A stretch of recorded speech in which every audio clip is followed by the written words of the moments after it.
ਪਿਛਲੇ ਕੁਝ ਦਿਨਾਂ ਵਿੱਚ ਸਰਕਾਰ ਵੱਲੋਂ ਕਈ ਫੈਸਲੇ ਲਏ ਗਏ ਹਨ। ਫਿਰ ਉਹ ਫੈਸਲੇ ਬਜਟ ਦੇ ਸੰਬੰਧ ਵਿੱਚ ਹੋਵੇ ਜਾਂ ਚਾਈਲਡ ਕੇਅਰ ਜਾਂ ਐਨਟੀਪੀ ਨਾਲ ਸਮਝੌਤੇ ਦੀ ਗੱਲ ਹੋਵੇ, ਸਰਕਾਰ ਵੱਲੋਂ ਕਈ ਅਹਿਮ ਕਦਮ ਚੁੱਕੇ ਗਏ ਹਨ, ਜਿਸ ਦੇ ਸੰਬੰਧ ਵਿੱਚ ਮੈਂਬਰ ਆਫ ਪਾਰਲੀਮੈਂਟ ਰੂਬੀ ਸੋਹਤਾ ਵੱਲੋਂ ਆਪਣੇ ਵਿਚਾਰ ਸਾਂਝੇ ਕੀਤੇ ਗਏ ਹਨ। Canada has a proud tradition of fiscal responsibility. It is my duty to maintain it, and I will. Budget ਜਿਹੜਾ ਪੇਸ਼ ਕੀਤਾ ਗਿਆ ਕਾਫੀ ਦੇਰ ਬਾਅਦ ਇੱਕ ਬਜਟ ਆਇਆ ਹੈਗਾ ਆ।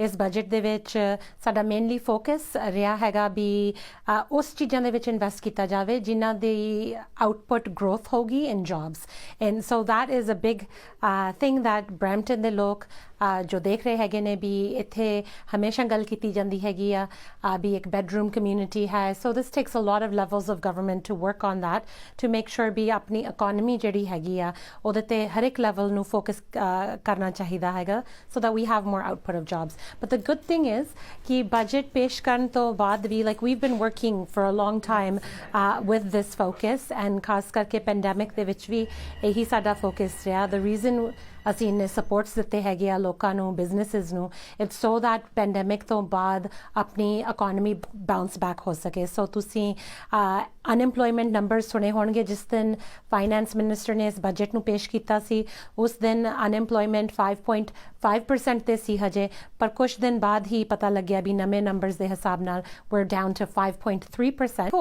Throughout our time in government ਅਸੀਂ ਬਹੁਤ women's organizations ਨੂੰ support ਕੀਤਾ ਹੈਗਾ ਆ, but a lot of these measures that are in place is to help women ਜੋ ਆਪਣਾ day care ਦਾ ਹੁਣ measure we put in place, ਜੋ dental so that children under 12 can have free dental care, ਇਹ measure ਵੀ ਬਹੁਤ ਹੀ ਔਰਤਾਂ ਨੂੰ help ਕਰੂਗਾ। There is a lot of single mothers. We also know women ਜਿਸ employment ਦੇ ਹਿੱਸੇ 'ਚ ਉਹ ਕੰਮ ਕਰਦੀਆਂ ਹੈਗੀਆਂ ਨੇ, oftentimes ਉੱਥੇ benefits ਨਹੀਂ ਮਿਲਦੇ ਹੈਗੇ, so those are big supports. In 3 years, childcare will cost an average of just. Can you imagine ਜੇ ਤੁਹਾਡੇ 2-3 ਬੱਚੇ ਹੈਗੇ ਨੇ, ਹੋਪਫੁਲੀ ਉਹ ਸੇਮ ਏਜ ਗਰੁੱਪ ਦੇ ਵਿੱਚ ਨਹੀਂ ਹੈਗੇ, ਪਰ ਆਫਟਨ 2 ਬੱਚੇ ਹੁੰਦੇ ਨੇ ਕਈਆਂ ਪਰਿਵਾਰਾਂ ਦੇ ਜਿਹੜੇ ਸੇਮ ਏਜ ਤੇ ਉਹਨਾਂ ਨੂੰ ਬਹੁਤ ਜ਼ਿਆਦਾ ਖਰਚਾ ਕਰਨਾ ਪੈਂਦਾ ਹੈਗਾ। ਸੋ ਇਹਦਾ ਬਹੁਤ ਵੱਡਾ ਇੰਪੈਕਟ ਆ। ਇਸ April 1 ਤੋਂ 25% ਪ੍ਰਾਈਸ ਹੈਗੀ ਆ ਜਿਹੜੀ ਰਿਡਿਊਸ ਕੀਤੀ ਜਾਊਗੀ, ਐਂਡ December 1 ਤੱਕ 50%। ਵੀ ਨੋ ਕਿ ontario ਨੇ ਇਸ ਜੋ ਚਾਈਲਡ ਕੇਅਰ ਐਗਰੀਮੈਂਟ ਹੈਗਾ ਬਹੁਤ ਲੇਟ ਸਾਈਨ ਕੀਤਾ ਹੈਗਾ ਉਸ ਐਗਰੀਮੈਂਟ ਨੂੰ, ਤੇ ਹਜੇ ਉਹ ਕੁਛ ਡਾਇਰੈਕਸ਼ਨ ਆਪਦੇ ਚਾਈਲਡ ਕੇਅਰ ਪ੍ਰੋਵਾਈਡਰਸ ਨੂੰ ਹਜੇ ਉਹਨਾਂ ਦਾ ਦੇਣਾ ਰਹਿੰਦਾ ਹੈਗਾ ਆ, ਪਰ slowly within a couple of months ਉਹ ਜਿਹੜੀ ਸੇਵਿੰਗਸ ਆ ਉਹ ਰੈਟਰੋਐਕਟਿਵਲੀ ਸਾਰੇ ਚਾਈਲਡ ਕੇਅਰ ਦੇ ਵਿੱਚ ਜਿਹੜੇ ਪੇਰੈਂਟਸ ਆਪਦੇ ਬੱਚਿਆਂ ਨੂੰ ਪਾਉਂਦੇ ਹੈਗੇ ਆ ਉਹਨਾਂ ਨੂੰ ਰੈਟਰੋਐਕਟਿਵਲੀ ਉਹ ਸੇਵਿੰਗਸ ਮਿਲਣਗੀਆਂ। ਪੂਰੇ ਵਿਸ਼ਵ ਵਿੱਚ ਵਿਸਾਖੀ ਅਤੇ ਖਾਲਸਾ ਪੰਥ ਦਾ ਸਾਜਨਾ ਦਿਵਸ ਬੜੀ ਖੁਸ਼ੀ ਅਤੇ ਸ਼ਰਧਾ ਨਾਲ ਮਨਾਇਆ ਗਿਆ। ਕੈਨੇਡਾ ਵਿੱਚ ਵੀ ਵਿਸਾਖੀ ਦੀਆਂ ਰੌਣਕਾਂ ਦੇਖਣ ਨੂੰ ਮਿਲੀਆਂ। 2 ਸਾਲਾਂ ਬਾਅਦ ਗੁਰੂ ਘਰ ਵਿੱਚ ਇਹ ਰੌਣਕਾਂ ਲੱਗੀਆਂ।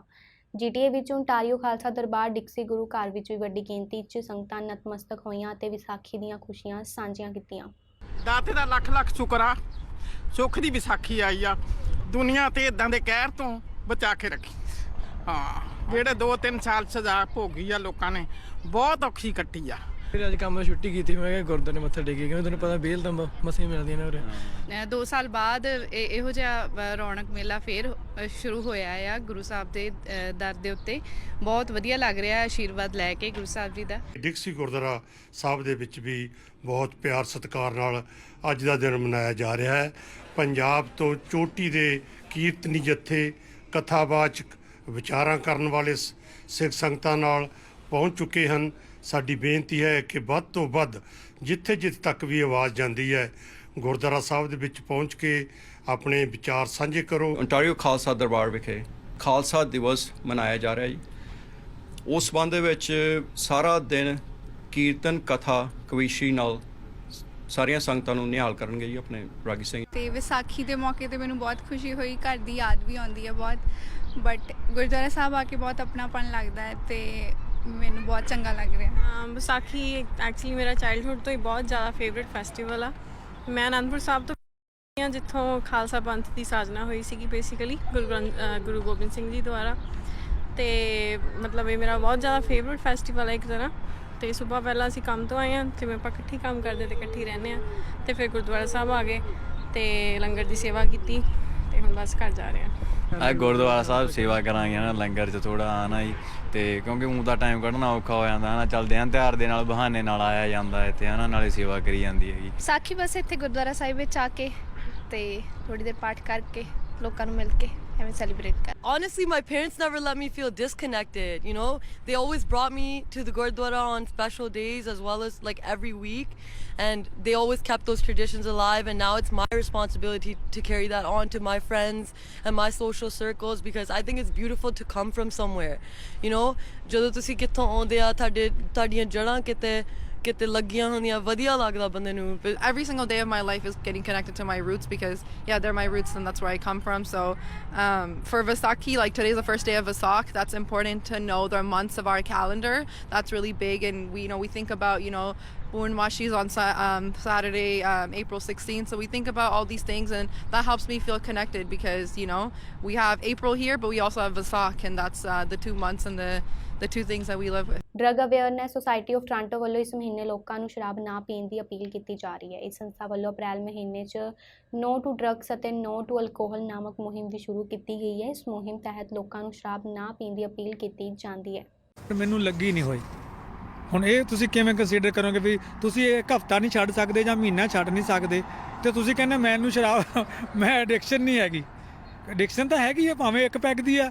ਹੁਣ ਜਿਹੜਾ ਜ਼ਿਆਦਾ ਪੀਂਦਾ, ਜਿਹੜਾ ਬਿਲਕੁਲ ਪੀ ਜਾਂਦਾ, ਆਪਾਂ ਉਹਨੂੰ ਮਤਲਬ ਮੇਨ ਕਹਿੰਦੇ ਵੀ ਇਹ ਸ਼ਰਾਬੀ ਹੈ। ਪਰ ਸ਼ਰਾਬੀ ਉਹ ਵੀ ਹੈ ਜਿਹੜਾ ਰੋਜ਼ ਇੱਕ ਪੈਗ ਪੀਂਦਾ ਪਰ ਰਹਿ ਨਹੀਂ ਸਕਦਾ, ਉਹ ਵੀ ਸ਼ਰਾਬੀਆਂ ਦੇ ਵਿੱਚ ਹੀ ਆਉਂਦਾ। ਦੀ ਕੋਈ ਉਹ ਨਹੀਂ ਦੇਖੀ ਹੈਗੀ ਆ, ਪਰਚੀ ਨਹੀਂ ਦੇਖੀ ਜਿਹੜੀ ਆਮ ਬੰਦੇ ਨੂੰ ਦਿੱਤੀ ਗਈ ਹੈਗੀ ਹੈ, ਜਿਹਦੇ ਉੱਤੇ ਲਿਖਿਆ ਗਿਆ ਹੈਗਾ ਕਿ ਤੁਸੀਂ ਜੀ ਐਲਕੋਹਲ ਸਟਾਰਟ ਕਰ ਸਕਦੇ ਆ।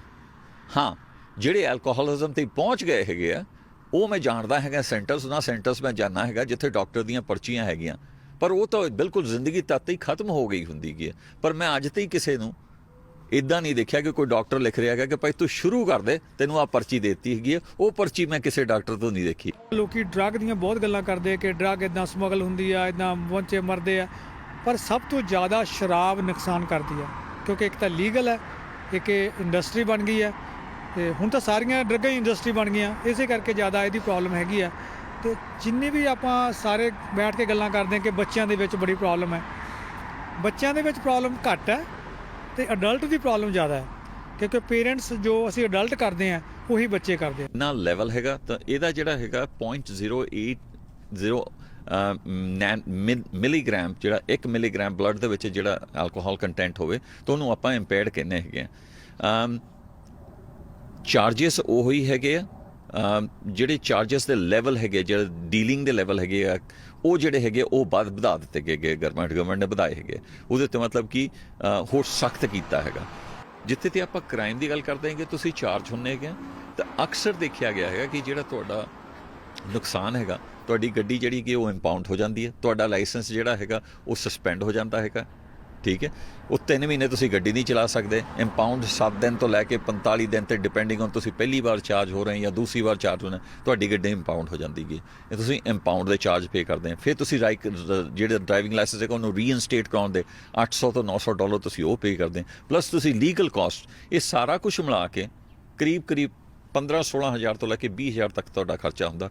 1 ਮਹੀਨਾ ਤੁਸੀਂ ਸ਼ਰਾਬ ਛੱਡ ਕੇ ਦੇਖੋ, ਕਈ ਵਾਰੀ ਬੰਦਾ ਇੱਕ ਵਾਰੀ ਇਸ ਚੀਜ਼ ਤੋਂ ਪਰੇ ਹੁੰਦਾ ਤੇ ਫਿਰ ਪਰੇ ਰਹਿ ਜਾਂਦਾ ਤੇ ਤੁਹਾਡੀ ਸਿਹਤ ਦਾ ਇਹਦੇ ਨਾਲ ਬਹੁਤ ਫਰਕ ਪੈਣਾ ਕਿ ਜੇ ਤੁਸੀਂ ਛੱਡ ਕੇ ਸ਼ਰਾਬ ਪੀਓਗੇ, ਕਿਉਂਕਿ ਜਿਹੜੀ ਸਭ ਤੋਂ ਜ਼ਿਆਦਾ ਸ਼ਰਾਬ ਦੇ ਨਾਲ ਆਪਣੇ ਪੰਜਾਬੀ ਮਤਲਬ ਲੀਵਰ ਦੀ ਬਿਮਾਰੀ ਦੇ ਨਾਲ ਮਰਦੇ ਆ। ਬਰੈਂਪਟਨ ਵਿੱਚ ਵਿਲੀਅਮ ਹੋਸਟਲ ਹੈਲਥ ਸਿਸਟਮ ਵੱਲੋਂ ਹੋਲੀ ਦੇ ਤਿਉਹਾਰ ਦੇ ਮੱਦੇਨਜ਼ਰ ਆਪਣਾ ਸਾਲਾਨਾ ਹੋਲੀ ਗਾਲਾ ਸਮਾਗਮ ਰੱਖਿਆ ਗਿਆ। ਵਿਲੀਅਮ ਹੋਸਟਲ ਹੈਲਥ ਸਿਸਟਮ ਵੱਲੋਂ ਇਹ ਹੋਲੀ ਗਾਲਾ ਸਮਾਗਮ ਹਰ ਸਾਲ ਕਰਵਾਇਆ ਜਾਂਦਾ ਹੈ, ਜਿਸ ਵਿੱਚ ਲੋਕਾਂ ਵੱਲੋਂ ਸ਼ਿਰਕਤ ਕੀਤੀ ਜਾਂਦੀ ਹੈ ਤੇ ਇਸ ਸਾਲ ਵੀ ਇਹ ਸਮਾਗਮ ਕਰਵਾਇਆ ਗਿਆ ਤੇ ਇਸ ਮੌਕੇ ਹਸਪੀਟਲ ਦੇ ਵੱਲੋਂ ਫੰਡਰੇਜ਼ਰ ਇਵੈਂਟ ਦਾ ਪ੍ਰਬੰਧ ਕੀਤਾ ਗਿਆ।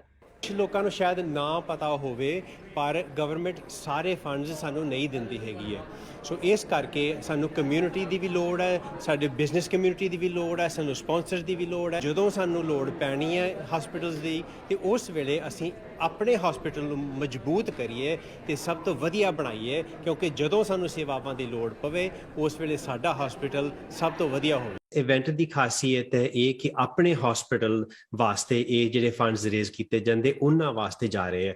ਜਿੱਥੇ ਵੀ ਆਪਾਂ ਨੇ ਆਪਣੀ ਹੈਲਥ ਦੀਆਂ ਸੇਵਾਵਾਂ ਲੈਣੀਆਂ ਉਸ ਹਸਪੀਟਲ ਨੂੰ ਬਿਹਤਰ ਕਰਨ ਵਾਸਤੇ ਇਹ ਫੰਡ ਰੇਜ਼ਿੰਗ ਇਵੈਂਟ ਅਸੀਂ ਕਰਨ ਲਿਜਾ ਰਹੇ ਹਾਂ। ਪਰ ਜੀ ਬਿਕਾਜ਼ ਆਫ ਕੋਵਿਡ ਅਸੀਂ ਸਾਨੂੰ 2 ਸਾਲ ਹੋ ਗਏ ਇਸ ਇਵੈਂਟ ਨੂੰ। ਪਹਿਲੇ ਸਾਲ ਅਸੀਂ ਕੈਂਸਲ ਕਰਤਾ ਸੀਗਾ, ਲਾਸਟ ਈਅਰ ਅਸੀਂ ਇਹ ਇਵੈਂਟ ਵਰਚੁਅਲ ਕਰਤਾ ਸੀਗਾ। ਸੋ ਇਸ ਸਾਲ ਬੜੀ ਖੁਸ਼ੀ ਹੁੰਦੀ ਹੈ, ਜਿਵੇਂ ਕਿ ਹੋਲੀ ਤੇ ਵਿਸਾਖੀ ਮਨਾਈ ਜਾਂਦੀ ਹੈ ਸਿਆਲ ਦੇ ਖਤਮ ਹੋਣ ਦੀ ਸੈਲੀਬ੍ਰੇਸ਼ਨ ਦੇ ਵਿੱਚ, ਇਸ ਤਰ੍ਹਾਂ ਹੀ ਇੱਕ ਹੋਰ ਵੀ ਜ਼ਿਆਦਾ ਐਤਕੀ ਸੈਲੀਬ੍ਰੇਸ਼ਨ ਇਹ ਹੈ ਕਿ ਪੈਂਡੈਮਿਕ ਦੇ ਖਤਮ ਹੋਣ ਦੀ ਖੁਸ਼ੀ ਦੇ ਵਿੱਚ ਇਹ ਇਵੈਂਟ ਪੇਸ਼ ਕੀਤਾ ਜਾ ਰਿਹਾ। ਸੋ ਇਸ ਕਰਕੇ ਸਾਨੂੰ ਬਹੁਤ ਖੁਸ਼ੀ ਹੈ ਕਿ ਐਤਕੀ ਪਹਿਲੀ 3 ਸਾਲਾਂ ਬਾਅਦ ਅਸੀਂ ਲਾਈਵ ਇਵੈਂਟ ਪੇਸ਼ ਕਰ ਰਹੇ ਹਾਂ। ਤੇ ਇਸ ਇਵੈਂਟ ਦੇ ਵਿੱਚ ਫੇਰ ਵੀ ਸਾਰੀਆਂ ਜਿਹੜੀਆਂ ਗਾਈਡਲਾਈਨਸ ਪ੍ਰੋਵਿੰਸ ਦੀਆਂ, ਜਿਹੜੇ ਵੀ ਪਬਲਿਕ ਹੈਲਥ ਜੋ ਵੀ ਕਹਿਣਗੇ ਉਹਦੀਆਂ ਸਟ੍ਰਿਕਟ ਸੇਫਟੀ ਪ੍ਰੋਟੋਕਾਲਸ ਫਿਰ ਵੀ ਕੀਤੇ ਜਾਣਗੇ। ਪਰ ਐਤਕੀ ਪਹਿਲੀ ਵਾਰੀ ਕਿੰਨੇ ਸਾਲਾਂ ਬਾਅਦ ਅਸੀਂ ਲਾਈਵ ਇਵੈਂਟ ਪੇਸ਼ ਕਰ। ਤਕਰੀਬਨ 2 ਸਾਲਾਂ ਤੋਂ ਬਾਅਦ ਜਿਵੇਂ ਹੀ ਕੋਵਿਡ-19 ਦੀਆਂ ਪਾਬੰਦੀਆਂ ਵਿੱਚ ਰਿਆਇਤਾਂ ਮਿਲਣੀਆਂ ਸ਼ੁਰੂ ਹੋ ਗਈਆਂ, ਉੱਥੇ ਹੀ ਲੋਕਾਂ ਵੱਲੋਂ ਮਾਸਕ ਦੀ ਵਰਤੋਂ ਬੰਦ ਕਰ ਦਿੱਤੀ ਗਈ, ਜਿਸ ਦੇ ਚੱਲਦਿਆਂ ਕੋਵਿਡ-19 ਦੇ ਕੇਸਾਂ ਵਿੱਚ ਇੱਕ ਵਾਰ ਫਿਰ ਮੁੜ ਵਾਧਾ ਦੇਖਣ ਨੂੰ ਮਿਲਿਆ। ਇਸ ਦੇ ਨਾਲ ਹੀ ਲੋਕਾਂ ਨੂੰ ਮਾਸਕ ਦੀ ਵਰਤੋਂ ਦੁਬਾਰਾ ਕਰਨ ਦੀ ਅਪੀਲ ਕੀਤੀ ਜਾ ਰਹੀ ਹੈ। ਕੋਵਿਡ-19 ਕਾਰਨ ਮਾਸਕ ਲਗਾਉਣਾ ਜ਼ਰੂਰੀ ਹੈ ਜਾਂ ਨਹੀਂ ਸੰਬੰਧੀ ਡਾਕਟਰ ਜੈਨ ਚਾਗਲਾ ਵੱਲੋਂ ਆਪਣੇ ਵਿਚਾਰ ਸਾਂਝੇ ਕੀਤੇ ਗਏ। People should still consider a mask in high-risk settings, crowded settings, just because repeat means there's still a lot of disease in the community. And again, using personal protections, especially for vulnerable people, is important.